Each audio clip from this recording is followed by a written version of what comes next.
여러분 50살쯤 되시면 어디가 제일 아프시던가요? 네? 다 아프세요. 다 아프세요. 대부분 어깨, 허리, 무릎 쓸 만큼 써서 그런지요. 이 관절 쪽이 아픈 것 같아요. 여러분 혹시 우리나라에서 관절 수술하면은 생각나는 병원 있으세요? 여기 아닌가 싶어요. 한번 보여주시겠어요? 네. 요 병원이에요. 나중에 유튜브에 이름이 올라갈 것 같아서 제가 굳이 이름을 말씀드리기 좀 그렇고, 네.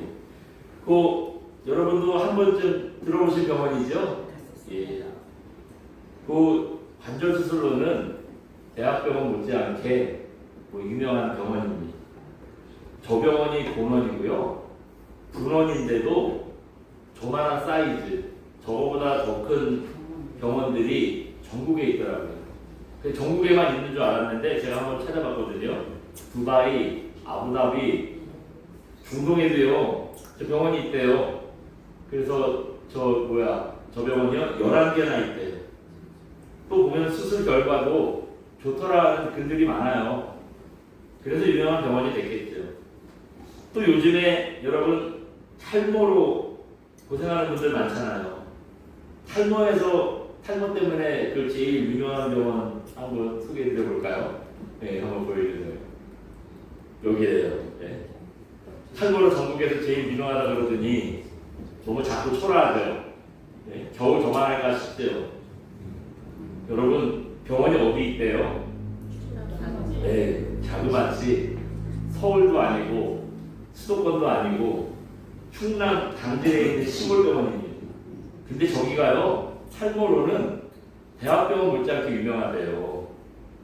저도 사실 자꾸 옆에서 머리가 빠진다 그래가지고 제가 3년 전부터 탈모약 먹고 있거든요. 예? 여러분 생긴 것도 별론데 머리까지 없어보세요. 이 얼굴에 문제 되잖아요. 그래서 제가 탈모에 그래서 신경을 좀 쓰는 편입니다. 저는 저기 멀어서 저기까지 못 가고요. 저는 종로에서 약을 처방받아서 먹고 있거든요. 거기는 꽤 유명한 병원이에요. 거기도 종로에 있는 병원도 이름만 대면 알만한 병원인데 저기는 더 유명하대요. 예? 여러분 저 병원들이 그 손꼽히는 병원이 된 이유가 뭐겠어요? 예? 말 하나 잘 고치니까. 만약에 그 병원 아무리 가도 안 낫더라 소문 나오세요. 아무리 유명한 병원이었다 그래도요. 금방 문 닫아요. 저 반면에 앞에서 말씀드렸던 저 병원들처럼 용하다 소문이 나면 지역을 가리지 않고요. 별의별 환자들이 다 찾아옵니다. 그러니까 머리만 난다고 하면은 그 충남 당진까지 찾아가잖아요. 허리만 나올 수 있다고 하니까 막 제주도에서도 거기서 수술하겠다고 막 쫓아오는 거예요. 그냥 제가 말씀드릴게요. 우리들 병원은요. 지방에서 찾아오는 환자들이 하도 많아서 그 비행기 타고 사람들이요. 허리 다친 사람들이 버스 타고 못 온대요. 비행기 타고 와야 된대요. 오랜 시간 차를 못 타서. 그러니까 그 비행기 타고 오자마자 병원에 오기 편하라고요. 김포공항 옆에다가 병원 하나 또 세웠잖아요. 그러다가 그렇게 오는 사람들이 너무 많아서 지방의 웬만한 도시에다가는 그 병원을 다 세웠잖아요. 오늘은 예수님께서 의사 얘기를 하셔서 병원 얘기로 설교를 시작해봤습니다. 여러분 교회는요 가만히 보니까 병원과 같은 곳입니다. 어떤 점에서 그러냐면 예수님의 은혜를 입어서 병을 고친다는 면에서 병원과 같아요. 또 유명한 병원에서는 그 별의별 사람들 온갖 지역에서 다 모여든다 그랬잖아요. 그런 것처럼 여러분 교회도 어때요? 별의별 사람들이 다 모여듭니다. 네? 그 병원이 그런 면에서 교회가 병원과 비슷해. 우리 교회만 해도 여러분 어때요? 비슷한 사람들 있을 것 같은데 많지 않은 분들이 앉아있는데도 다 제각각이잖아요. 가정도 다 다르고 사람도 제각각이고 다 다릅니다. 그래서 이 제각각인 공동체를 통해서 하나님께서 우리가 어떻게 되기를 원하시느냐, 우리 공동체가, 우리 교회가 어떤 교회가 되기를 원하시느냐 잠시 좀 생각을 해보겠습니다. 오늘 본문은 여러분 읽어보셔서 알지만 세리 레위를 제자로 부르시는 사건입니다. 어느 날 예수님께서 갈릴리 바닷가에서 사람들을 가르치시고요. 그 다음에 이제 다 가르치시고 나서 길을 가시다가 알페오의 아들 레위라는 사람을 보셨대요. 근데 이 레위가 예수님이 보셨을 때 뭘 하고 있었냐? 우리 오늘 14절인데요. 14절 한번 읽어봅니다. 시작. 또 지나가시다가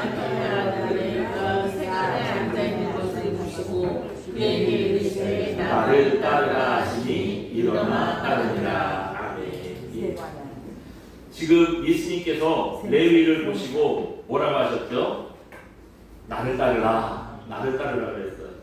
이게 단순히 여러분 예수님께서 이 레위 나를 따라와 이렇게 말씀하신 게 그저 단순히 지금 나를 따라오라 그런 말씀은 아니잖아요.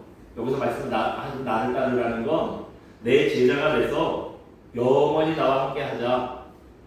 이제 퇴근도 없는 거야. 예수님 따라가기 시작하면요 퇴근도 없어요. 그냥 예수님이랑 같이 먹고 사고 뭐 생활하고 그렇게 하는 겁니다. 이런 부르심이었죠. 그런데 레위가요 주님이 그렇게 말씀하셨는데 그 한마디 듣고 순종합니다. 예수님을 따라 나서요. 벌떡 일어나서 그 자리를 박차고 일어나서 주님을 따라서. 근데 여러분 이거 좀 이상하지 않나요? 아무리 예수님이라고 해도 그렇죠. 그 나를 따르라고 주님이 별말도 안 했잖아요. 무슨 뭐 얼마나 힘들었니 아니면 무슨 어려운 일이 이런 거 물어보지도 않고 보시고 나를 따르라 한마디 했는데 그야말로 표현이 좀 그런데요. 뭐에 홀린 것처럼 그냥 한마디 듣고 따랐잖아요. 번쩍 일어나서 자리를 박차고 일어나서 예수님 따릅니다. 물론 그렇게 부르신 분이 예수님이라면은 예수님의 권위라면은 나를 따르는 한마디만 하셔도 사실 모든 거 다 버리고 따라갈 수 있지요. 그러니까 예수님이겠죠. 근데 여러분 레위의 직업이 뭔가 우리가 한번 좀 생각해 보면은요.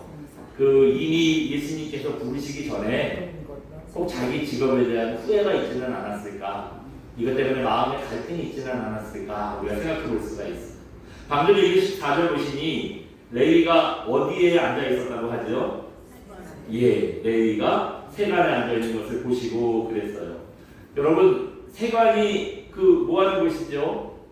요즘 우리가 알고 있는 세관이랑 똑같아요. 요즘 여러분 우리가 알고 있는 세관은 뭐예요? 공항에서 혹은 항구에서 사람들이 입국할 때 진검사하는 데가 세관이잖아요. 근데 여기서 진검사만 하나요? 비싼 물건 슬쩍 갖다 꽁쳐놓고 왔으면은 이거 그 세금 다시 매기고 숨겼으니까 벌금도 매기고 그러잖아요. 그런 곳입니다. 근데 여기 지금 성경에 있는 것도 마찬가지였대요. 레위가 앉아있는 이 세관은요 세금을 매기는 곳이었다는 거예요. 그래서 그 레위는 어떤 사람이냐 하면 외국에서 그 이스라엘에 들어오는 물건을 세관에서 관리하고 거기서 세금을 매기고 그 세금을 매겨서 그 세금을 누구한테 갖다 줘요? 로마 제국에 바치는 그런 세비였습니다. 이 당시 관행은 이랬대요. 정해진 만큼 거두는 게 아니라 세리 마음대로 거두는 거였다는 거예요. 그리고 이제 로마에서 원하는 그 있잖아요. 얼마를 바쳐야 되라고 하면 그거 바치고 남는 거는 자기가 챙기는 거예요. 그래서 당시에 세리들이 얼마나 엉터리로 세금을 매겼냐면요. 그 짐을 갖고 이스라엘로 들어올 때 그 세금을 수레 바퀴 크기에 맞춰서 세금을 매겼대요. 바퀴가 크다는 얘기 무슨 말이에요? 수레가 크다는 거, 짐이 많다는 거 그런 뜻이잖아요. 그러니까 그냥 정해진 것도 없고 바퀴가 크면 많이 매기고 바퀴가 적으면 그래도 뭐 적당히 매기고 뭐 그랬다는 거예요. 이거 완전 지들 마음대로 돼요. 이러니 그 사람들이 세리를 좋아하겠어요. 뒤로 빼돌리는 돈이 많으니까 부자로 살았겠죠. 다른 사람들보다 넉넉하게 살았을 거예요. 그래도 사람들한테 뭐 욕도 엄청 먹고요. 멸시와 따돌림도 엄청 당했다는 거예요. 그게 당시에 세리에 대한 대우였다는 겁니다. 그래서 여러분 가만히 생각해보면 이집트는 참 독한 사람이라 하는 거죠. 맨날 사람들이 그 마음 약한 사람은 그 욕을 먹어가면서 세리 노릇 하겠어요. 네? 보통 사람들도 못할 것 같아요. 네. 아마 레위도 이런 마음이었을 것 같습니다. 세금 거둘 때마다 사람들에게 혐오하는 눈빛 있잖아요. 자기 멸시하고 따돌리고 이런 거 있잖아요. 참 힘들었을 거예요. 그러니까 주님이 부르셨을 때 이거 마침 나도 못 들어서 못 해먹겠는데 잘됐다 하고요. 뒤도 안 돌아보고 그냥 그 한마디 주님 따르잖아요.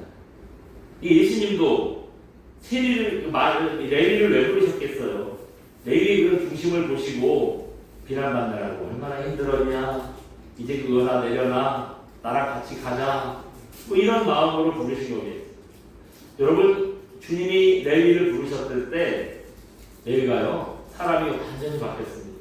오늘 본문에 나오는 여러분 레위가 혹시 누군지 아세요? 이 레위가요 생각보다 우리가 잘하는 사람이에요. 누구냐 하면 여러분 신약 성경에서 제일 첫 번째 책이 뭐죠? 마태복음. 맞아요. 마태복음.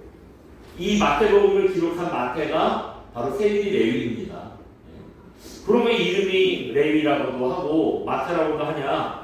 학자들이 추정하기를 아마 이 레위의 원래 이름이 레위 마태 아니었을까? 그러니까 어디에서는 레위라고도 부르고 어디에서는 마태라고도 부르고 이 두 사람이 한 사람인데 뭐 그렇게 부르는 게 아닐까? 우리가 이렇게 학자들이 추정을 해요. 마태도 그 바울처럼 세계 곳곳에서 복음을 전했는데요. 그 에티오피아까지 갑니다. 아프리카 에티오피아까지 가서요. 에티오피아의 나다바라는 곳에서 복음을 전하다가 창에 찔려서 순교를 하게 됩니다. 를 전승했어요. 여러분 레위가 세리의 삶을 버리고 그 순교할 때까지 예수님을 따른 이유가 뭘까요? 바로 앞에서 말씀드린 것처럼 자기 삶에 대해서 고민을 했기 때문 아니었겠어요. 돈이 최고다, 개처럼 벌어서 정승처럼 쓰면 되지, 욕 좀 먹으면 어때, 이렇게 살았으면은요 다른 세리들이랑 똑같이 배투 들키면서 살다가 그냥 그렇게 죽었을 거예요. 그런데 이 레위는 그렇지 않았습니다. 인생의 중요한 게 뭘까? 어떻게 살아야 하나님을 기쁘게 해드릴까? 이거 고민을 했어요. 이걸 고민했기 때문에 순교하기까지 주님을 따르는 인생이 되지 않습니다. 여러분 이런 레위의 삶을 통해서 우리가 기억해야 될 게 한 가지 있어요. 한번 보여주시겠어요? 네. 같이 한번 읽어봅니다. 좋은 성도가 되기 위해서는 삶을 돌아보셔야 합니다. 여러분 우리가 좋은 성도 돼야 되는데요. 좋은 성도가 되기 위해서는 어떻게 해야 되는데요? 삶을 돌아가야 된대요. 사도행전에 보면은 베레아 사람들이 그랬다고 그랬잖아요. 베레아 지역의 사람들은요 그냥 뭐 보여주고 나타나고 뭐 말씀 듣고 어이구 그래? 이래가지고 믿지 않았대요. 그 사람들이 신사적이었대요. 굉장히 신사적이어서 정말 하나님께서 그 사도들이 전한 말씀이 그런가 아닌가 생각했대요. 그랬기 때문에 그 사람들의 그 신앙이 아주 신실한 신앙이었다는 겁니다. 그 하나님의 말씀을 생각해보니 그 말씀이 틀리겠어요? 억지 말씀이겠어요? 안 그래도 그냥 덮어놓고 아멘을 해도 될 만한 말씀인데 가만히 생각해보고 뒤집어보고 해보니 그 말씀이 진리거든요. 그러니까 말씀을 말씀대로 따랐다는 거예요. 우리가 뭐 직장에서, 가정에서, 학교에서 여러분 좀 사람들 사이에서 내가 좀 잘 살고 있는 건가? 내 삶이 지금 어떤가? 지금 내가 하나님 뜻대로 살고 있는가? 우리 자신도 돌아보셔야 됩니다. 그냥 교회만 열심히 나오고 예배 시간에 앉아있는다고 내 삶이 신실해지지 않아요. 베레아 사람들처럼 자기를 좀 돌아보셔야 됩니다. 진짜 그 말씀이 맞는지, 내가 지금 그 말씀대로 잘 가고 있는지 자기를 돌아보시고 고민하셔야 됩니다. 레위가 이 고민을 했어요. 이 고민을 했기 때문에 세리의 삶을 버리고요 평생 예수님을 따라가는 그런 제자의 삶을 살았던 겁니다. 물론 이렇게 뭐 여태까지 자기가 살고 있던 삶을 바꾸는 거 이게 쉽지는 않아요. 여러분 쉬운 일은 분명히 아닙니다. 레위라 그래서 그 세리의 삶을 버리는 게 쉬웠겠어요? 다른 제자들은 다른가요? 주님이 부르셨을 때 그냥 한 번에 어부의 삶을 버리고 쫓아갔다는데 그게 쉬웠겠어요? 또 어부 아니었던 제자들도 보면은 평생 먹고 살던 자기 직장 있잖아요. 자기가 언제까지 잘해왔던 거 있잖아요. 근데 그거 버리고 주님을 쫓는 게 쉬웠겠어요? 그런데 여러분 내 삶을 돌아보고 고민을 하셔야 우리가 성도답게 살 수 있습니다. 요즘 뭐 선한 영향력, 세상에 그런 말 많이 해요. 그 원래 어디서 나온 말이죠? 교회에서 나온 말이에요. 뭐 여러분 우리나라 맞춤법에 선한 영향력 그런 말 보셨어요? 선하다라는 말을 했지요. 선한 영향력이 교회에서 나온 말이에요. 근데 안타깝게도 교회에서는 이제 그 말을 좀 잊어버린 거예요. 여러분 교회에서 선한 영향력 그런 말 쓰는 거 보셨어요? 원래 교회에서 나온 말인데 이거 몇 년 전부터 그런 말 잘 안 써요. 교회에서는. 근데 세상에서는 그 말을 써요. 우리가 어떻게 살아야 선한 영향력을 세상에 끼치고 사는지 우리가 이거 안 하니까 그 세상에 뺏어갔잖아요. 네. 하나님의 영광을 나타내며 사는 거 마찬가지 아니겠어요?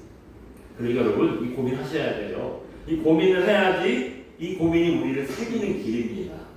그렇기 때문에 아무 생각 없이 여러분 막 살지 마시고요. 자기의 삶을 돌아볼 줄 아는 그렇죠 여러분 되시기 바랍니다. 그래서 성도의 다른 삶을 살 수 있는 그런 종들 되시기를 주님의 이름으로 축원드립니다. 오늘 두 번째로 생각해보고 싶은 건 이겁니다. 보여주세요. 예. 같이 읽어봅니다. 교회는 착한 사람이 아니라 주님의 부르심을 받은 사람들이 나오는 곳입니다. 네. 여러분 교회는 어떤 사람들이 오는 곳이래요? 예. 사람들이 착각을 해요. 우리도 착각을 해요. 교회는 어떤 사람들이 나오는 곳이라고 착각하죠? 착한 사람들이 나오는 곳. 그래가지고 교회가 조금 잘못된 하면 안 되죠. 안 되는데 사람들이 그래가지고 막 욕을 하는 거예요. 교회 다니는 것들이 막 이러면서 저렇게 산다고. 아, 그 자기들은 그렇게 안 사나? 네? 물론 우리가 선하게 살고 착하게 살아야죠. 근데 여러분 우리가 착해서 주님의 부르심을 받은 게 아니잖아요. 내가 착하고 선하게 살아가지고 주님이 부르신 게 아니잖아요. 우리가 죄인이기 때문에 부르신 거 아니에요. 그러니까 우리가 착하게요. 사람들도 착하고 우리도 착하게. 우리도 그렇게 지키지 못하면서 우리도 교회는 착한 사람들이 모여야 된다 생각을 합니다. 근데 여러분 교회는 착한 사람들이 오는 데가 아니에요. 여기 말씀대로 주님의 부르심을 받은 사람들이 오는 겁니다. 오늘 본문에 보시면 예수님께서 레위를 부르실 때요 사람들이 난리가 났어요. 예수님이 레위를 불렀는데 지들이 왜 난리가 났는지 모르겠는데 동네 사람들이 난리가 났어요. 레위가 너무 기뻐서 주님이 부르셔서 예수님 초대하고요. 예수님만 부르면 안 되잖아요. 예수님 제자들도 있잖아요. 제자들도 초대했어요. 그런데 또 그 사람들은 그분들만 초대한 게 아니라 사람들을 초대했대요. 어떤 사람들을 초대했느냐? 오늘 본문 15절입니다. 우리 한번 읽어볼까요? 15절 같이 봅니다. 시작. 그의 집에 앉아 잡수실 때 많은 세리와 죄인들이 예수와 그의 제자들과 함께 앉았으니 이는 그러한 사람들이 많이 있어서 예수를 따르니라. 네. 레위가 사람들을 초대했는데 보니까 누구 초대했대요? 예수님이랑 제자들. 이분들 초대하고 그렇다고 쳐도요. 그 다음에는 누구를 초대했대요? 세리와 죄인들 함께 앉아서 먹고 즐겼대요. 그때 세리들이랑 죄인들 왜 불렀을까요? 가만 생각해보면 당연한 것 같아요. 아마 자기들랑 가까운 동료들 불렀겠지요. 앞에서 세리들이 막 자기네 마음대로 색을 걷어가지고 뒤로 막 빼돌리고 이런 것 때문에 사람들한테 인신이 안 좋다고 그랬잖아요. 가족이 아니면 누가 세리랑 친하게 지내려고 하겠어요. 그렇다 보니 세리라는 사람들을 가까이 하는 사람들이 결국 누구겠어요? 같은 세리들, 자기 그 동료들 이런 사람들이랑만 같이 사는 거죠. 예. 그래서 아는 사람들이라고 불러봐야 다 세리들이고 죄인들 뿐이었던 거 아니겠습니까? 이 모습을 보고요 바리새인과 서기관들이 끼리끼리 논다, 잘 논다, 조롱을 했어요.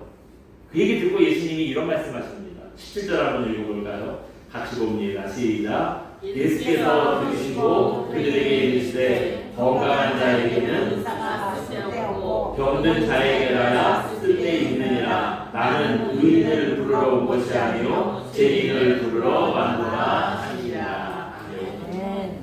건강한 사람들한테는 의사가 필요 없고 병자들한테만 필요하지 나는 의인을 부르러 온 게 아니라 죄인을 부르러 온 거야. 그래서 내가 이 사람들이랑 같이 앉아 있는 거야. 주님 이런 말씀하십니다. 예수님 없어도 잘 살 수 있다는 사람들한테는요 예수님도 관심이 없으세요. 예수님은 주님이 꼭 필요한 병자들 또 죄인들 이런 사람들에게 관심이 있는 겁니다. 여러분 교회도 어때요? 우리가 솔직히 신앙생활 할 때 우리도 어떤 사람들이랑 신앙생활 하고 싶으세요? 착한 사람들, 네, 좀 인격적인 사람들. 내 얘기하는 것 같아요? 자기 얘기하는 것 같으세요? 네. 신앙도 좋은 사람들. 또 그러면서도 또 양보할 수 없는 게 있어요. 돈도 좀 있는 사람. 이 얘기하니까 나는 아닐 것 같네요. 네.